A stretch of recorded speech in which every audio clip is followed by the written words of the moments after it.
The Local Show, sponsored by Victory in Motion, home of knee repair, not knee replacement, on News Radio 570 WSYR, on 106.9 FM, and live everywhere on the iHeartRadio app. The Local Show features in-depth conversation with business owners, employees, and influential business leaders throughout Central New York, exploring their successes, challenges, and reasons for doing business right here in our growing community. The Local Show is produced locally by Zoe Advertising. Now your hosts, Tom and Steve. We're back into The Local Show with Tom and Steve, otherwise known as The Steve Show. There we go. Thank you. Thank you, Tom. Yes, Steve's you didn't let me down. No. Well, you're the man, and I'm just, I'm like the dog food that spills out of the bowl, and you go, what's that piece of, oh, yes, that's the dog food. It should be in the bowl, but it's not. That's me. Yeah, well, now that we have, about sums it up. Well, we have two dogs in the house because we ended up with the Labrador from my son who was in the Air Force when he got shipped out. Hey, can you watch the dog? Sure. We have a dog. That dog is a vacuumer. Black Labs, I never realized how food focused. Really? The other dog like drops a crumb. He's like a vacuum cleaner. They're very food focused. Well, that's I'm used to that with Mikey the Beagle. Oh, Beagle, same way. There you go. He's crazy like that. And Mikey's going to be the sole dog in our house because the oldest daughter is moving out, so she's going. And she is going to take the dog. She's taking. She's taking her dog. Yeah, sure. Okay. Hey, Brandon Hanks is with us right now. He's the head coach of Henninger boys basketball program. How you doing there, Brandon? Good. Thank you for having me. I appreciate it. Thank you, guys. No worries. You know, I didn't know much about you other than the notes that they gave me in advance, and I see that you have guns on you and tasers and things like that. And it says Syracuse Police. So I got a couple tools with me today. I imagine you're not just a head coach over there, unless that's the way you have to be a coach these days. I mean, it's getting pretty close. That's it. No, yeah, I actually am the school resource officer at Henninger High School as well, as long as the boys varsity basketball coach. Yep. Yeah, yep. That boy, they got to be respectful of you, huh? They like, really don't much have a choice. Yeah, right. It's like, yes, coach, yes, sir. Right. Right. So you're as a Syracuse Police individual. Yes. They know you from that role, but Correct. Then were you always a coach? How did you bridge into the coaching? So part? I wasn't always a coach. So I've been a police officer in the department for roughly 9 years now. Mm-hmm. Right around 4 years ago, there was an opening at Henninger High School, which is my alma mater where I graduated. Oh, I was going to ask you where you went to school. Yeah, so that's where I went to school Okay. at. So there was an opening for a school resource officer position because they were moving 2 cops into each city school.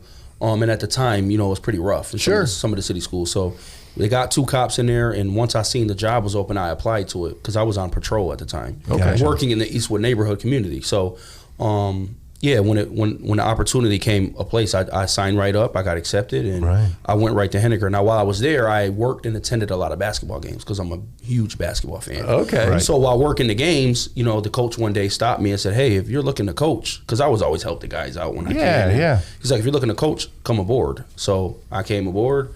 I was an assistant coach for 2 years, and then the head coach left, and the job opened, and I took it. So it's been like everything kind of fell in line. Yeah, So you're a busy guy. So you can double. You're kind of doing 2 totally different jobs. Because Tom, I don't know about you. When I was in high school, the coaches were always the gym teachers. Yeah, right. A lot of that. It's still the same way now. It's still the same way. And they taught health. What was it doing? Right. Anyway, they always seem to teach health. I don't know. It was always a little awkward. So in the high school, you and I were chatting last week. Individuals that want to play ball can go to the school that they want. Explain that all to me. That was so there's this new thing now called school of choice. There's so many different programs at different schools. The city schools have really picked up in the educational department. So there's so many different opportunities now for these schools these kids to where they can pretty much choose which high school they want to go to depending on what program they get accepted my in. son told me, my son's 18. Correct. And he told me that, and I didn't understand what he was saying. I said, that's not a thing. Right, so back in the day, it wasn't a thing. You No. went to whatever your feeder school was. Right, if exactly. you went to Lincoln Middle School, then your feeder school would be Henninger. You go to Henninger.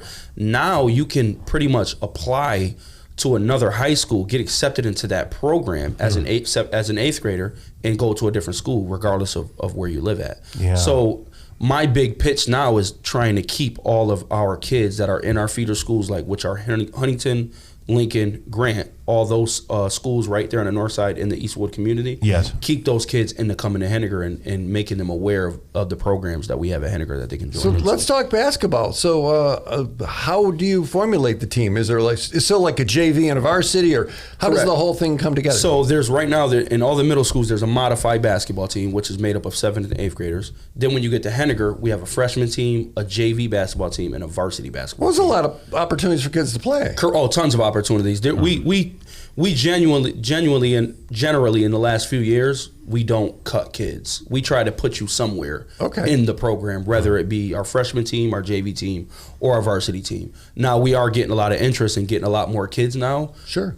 Because things are changing, times are changing. We're doing a lot better now. It's more exciting. So we do have tryouts, 3 days of tryouts, but I generally do not like cutting kids. So if somebody like Tom shows up and he wants to be and he wants to be a point guard, you're like, bring it on, or what? Right? We can let him watch the point guards, Or someone like me, 6'6", that isn't highly coordinated. We definitely got a spot for you. You assume I can walk and chew gum at the same time. So are you just the varsity coach, or do I'm you the coach boys all varsity of them? head coach. Okay, gotcha. Boys varsity. I'm very hands-on with our JV team, our freshman team, and our modified program. But there's other coaches I have on those a whole levels. slew of staff members that I have about 5 coaches with me that coach at various different levels. So what are your hours during the week? Do you have to be resource So right now I'm a resource officer from 7 to 3. Oh my goodness. 7 a.m. to 3 p.m. And then every you go day coach? after school I do coaching. Correct. Yep. My goodness. It's a lot. It is a lot. It's a lot. It's rewarding, but it is a lot of work. It's kind of seasonal too, right? Correct. It is seasonal. We do. I just recently started an AAU program, which is because a lot of kids can't afford to play AAU, specifically some of our inner city kids. I don't know what AAU is. So AAU is like an off-season basketball program. Okay. To where you travel to different spots, whether it be local or some not local. Travel to different gyms and different tournaments on the weekends and compete in basketball. A lot of our kids, though, the AAU organizations that we have here, they cost a lot of money. So again, one of the things, all the kids that are coming to Henninger, I started an AAU program for all of our 8th graders, some of our 9th graders. Started that program so that way they can play basketball in the off season. Wow. So connect the dots.